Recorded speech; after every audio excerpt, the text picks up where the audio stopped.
Vamos agora fazer a análise a este último debate presidencial que opôs Gouveia Melo e Luís Marques Mendes. Aqui em estúdio, Rita Tavares e Alexandre Malhado, jornalistas. Bom dia aos dois. Rita, começo por ti. Foi um debate com muitas trocas de acusações entre ambos. Quem é que ganhou politicamente esta troca de acusações? Acho que há aqui vários planos que podem ser analisados. Essa questão do tom e de uma maior agressividade, uma coisa mais confrontacional, que pode colocar os dois em risco, na verdade, porque é um tom que geralmente corre mal. Nós já vimos isto noutro debate até entre Catarina Martins e André Ventura, e foi um debate que não teve os melhores resultados.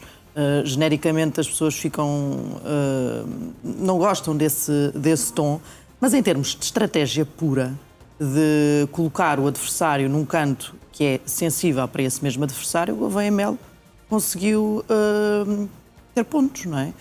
Porque conseguiu tocar numa fragilidade de Luís Marques Mendes.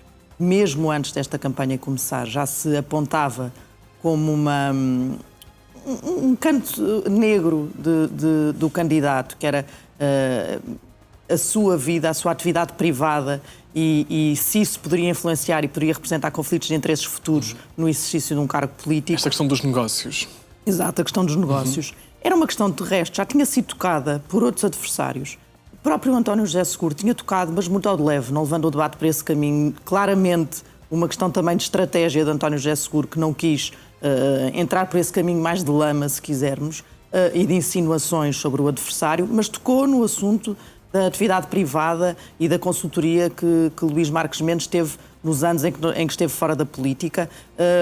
Portanto, é um assunto que nós todos já sabíamos que estava ali latente e que Gouveia Melo trouxe para cima da mesa numa situação em que ele próprio está fragilizado, porque as sondagens mostram uma tendência de queda do Almirante nas intenções de voto e, portanto, atirou essa carta para cima da mesa e foi naquilo que apostou e que centrou o debate nisso. Nessa medida, a estratégia dele sai vitoriosa, porque conseguiu que aquilo de que se falasse no debate e aquilo de que Marques Mendes falasse fosse apenas e só da sua questão e da sua atividade privada. Ora, isto deixou-o exatamente acantonado naquela fragilidade e utilizando apenas como recurso o argumento de tentar tirar ali o tapete de independente a Gouveia Melo, a dizer, afinal, diz que não é da política, mas está só a utilizar tática política e, portanto, ficou ali um bocadinho a patinar nessas suas fragilidades. Já vamos tentar também perceber se essas dúvidas em torno destes negócios ficaram esclarecidas de alguma forma ou se até foram reforçadas. De facto, tivemos um debate muito focado nesta questão dos negócios de Marques Mendes.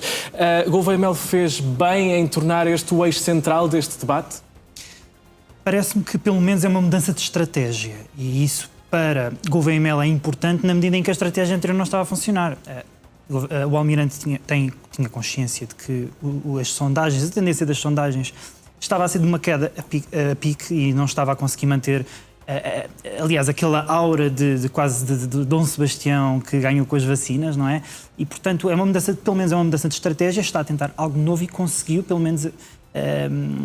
Não ouvimos uma única vez Gouveia Melo a dizer que o meu partido é Portugal, portanto, aqueles slogans típicos que ele usou ao longo da campanha, ele não os referiu e usou uma postura ofensiva, conseguiu encostar Marques Mendes às cordas, ele passou o debate inteiro a defender-se em relação a estas questões de transparência e foi efetivamente um debate quesilento. Agora, Rodrigo pergunta-me, quem é que venceu?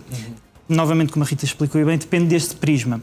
Se formos por um prisma de ganhar votos ao centro, nós sabemos que a experiência Spin Viva demonstrou já que a vitimização, e Marques Mendes usou uma vitimização em reação a Gouveia Melo, vitimização, se calhar, no que toca a estes temas da transparência, às vezes resultam, e especialmente neste tom.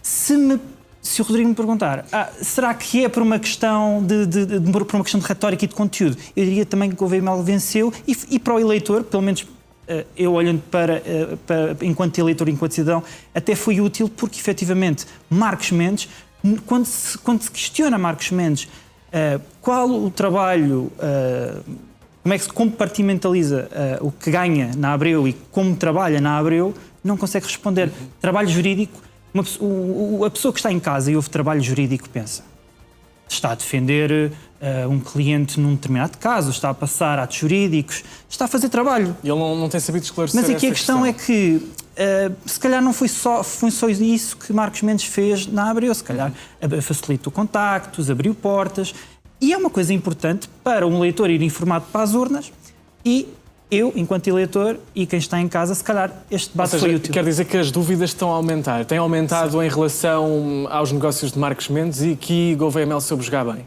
Nesse aspecto soube jogar bem, especialmente quando estamos a falar de eleitorado, por exemplo, que está descontente com o sistema. Quer dizer, Gouveia Mel é um dos candidatos que pode, não sendo partidário, ou apresentando-se como partidário, pode galvanizar os eleitores que estão desencantados com o sistema. Não está a conseguir mobilizar os eleitores de centro. Vamos tentar, por exemplo, o eleitorado de André Ventura.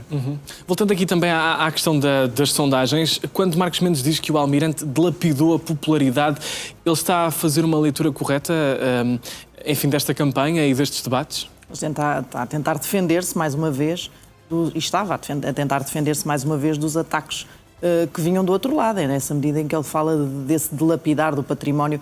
Marcos Mendes no debate até começou por elogiar, os primeiros segundos do debate são Marcos Mendes a elogiar o trabalho de Gouveia Mel durante a pandemia, na coordenação da vacinação, e portanto é nessa medida que Marcos Mendes utiliza esse argumento, que está aqui esta figura que os portugueses prezavam e neste momento está a utilizar estas manobras e táticas políticas para atingir um adversário político e portanto nessa medida que ele fala em dilapidar o património. Que era um candidato quase vencedor à partida, não é? E que agora às vezes nem sequer aparece para uma segunda volta. E atirou-lhe também essa ideia de estar a recorrer a esta estratégia porque está a cair nas sondagens.